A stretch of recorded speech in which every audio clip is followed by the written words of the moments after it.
Assalamualaikum warahmatullahi wabarakatuh. Kami dari kelompok 1 akan menjelaskan tentang tema 1, yaitu hak kekayaan intelektual di dunia internasional yang beranggotakan yang pertama ada Lutfi Rahmadani, yang kedua ada Fadilah Nur Rahmat, yang ketiga Anakuna Indah Cahyani, yang keempat Ainur Rafiq Auliaul Haq, dan yang terakhir ada Amalia Nur Rahmawati.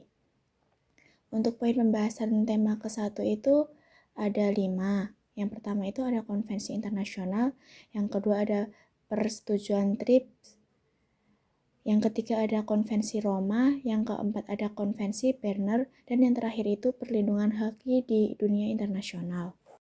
Untuk pembahasan yang pertama itu ada konvensi internasional.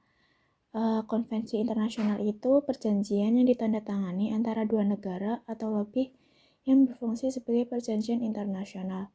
Konvensi internasional ini dalam bidang hak kekayaan intelektual adalah perjanjian yang dibuat antara negara-negara untuk mengatur perlindungan hak cipta, paten, merek, desain industri, dan bentuk kekayaan intelektual lainnya secara global. Salah satu organisasi utama yang mengatur ini adalah World Intellectual Property Organization atau disingkat WIPO, yaitu sebuah badan khusus PBB yang mengatur perlindungan dan pengembangan hak kekayaan intelektual di Indonesia. Selanjutnya ada konvensi dan perjanjian penting dalam hak kekayaan intelektual itu ada 3. Untuk yang pertama itu ada konvensi Paris atau Paris Convention. Konvensi ini mengatur perlindungan kekayaan industri seperti hak paten, merek dagang, dan desain industri.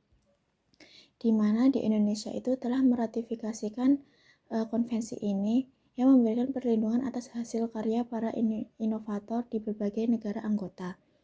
Selanjutnya ada konvensi Berne atau Berne Convention, yaitu konvensi utama dalam perlindungan hak cipta karya seni dan sastra, termasuk musik, film, buku, dan karya seni lainnya. Konvensi ini menjamin perlindungan hak cipta secara otomatis di negara-negara anggota. Dan yang terakhir itu ada perjanjian hak cipta WIPO. Perjanjian ini adalah perjanjian khusus yang dibentuk di bawah konvensi Berne yang fokus pada perlindungan hak cipta di era digital. WCT memberikan hak eksklusif kepada pencipta untuk distribusi, penyewaan, dan komunikasi secara digital. Dan perjanjian ini itu juga mengatur perlindungan teknologi dan informasi manajemen hak cipta di lingkungan digital. Selanjutnya itu ada peran WIPO dalam perlindungan hak kekayaan intelektual.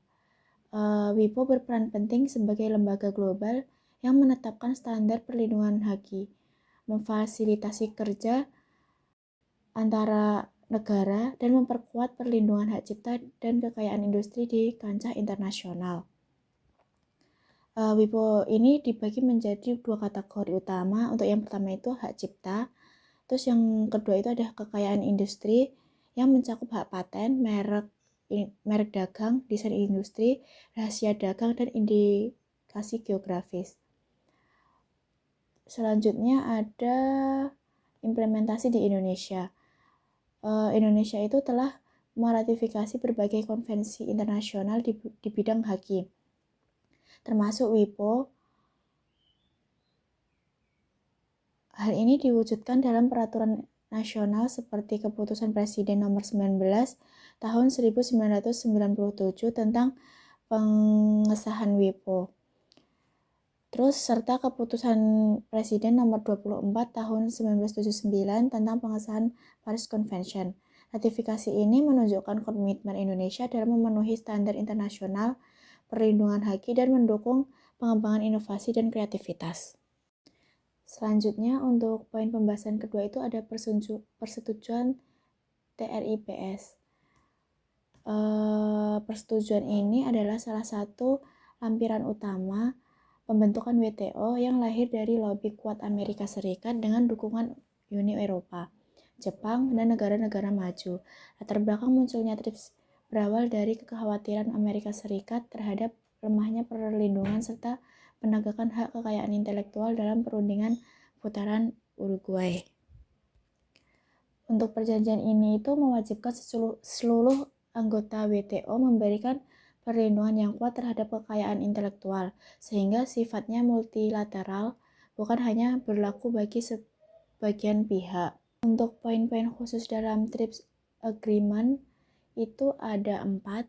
Yang pertama itu ada menambahkan prinsip most favored nation treatment sebagai pelangkah dari prinsip national treatment. Yang kedua itu perjanjian ini mengatur perlindungan paten dan hak cipta secara komprehensif. Yang ketiga juga memuat aturan mengenai upaya hukum administratif serta prosedur peradilan dalam rangka penegakan hukum. Dan yang terakhir itu menyediakan mekanisme penyelesaian sengketa antara anggota melalui konsultasi atau pemberian rekomendasi terkait dugaan pelanggaran konvensi. Poin pembahasan selanjutnya itu ada Konvensi Roma, di mana Konvensi Roma ini ditetapkan pada tahun 1961 di Roma, Italia. Konvensi ini hadir untuk melengkapi Konvensi Berne karena tidak hanya pencipta karya yang perlu dilindungi, tetapi juga pihak-pihak lain yang berperan dalam penyebaran karya. Dalam Konvensi Roma ini ada 3 subjek utama yang dilindungi. Antara lain itu yang pertama ada pelaku pertunjukan atau performers seperti aktor, penyanyi, musisi, dan penari.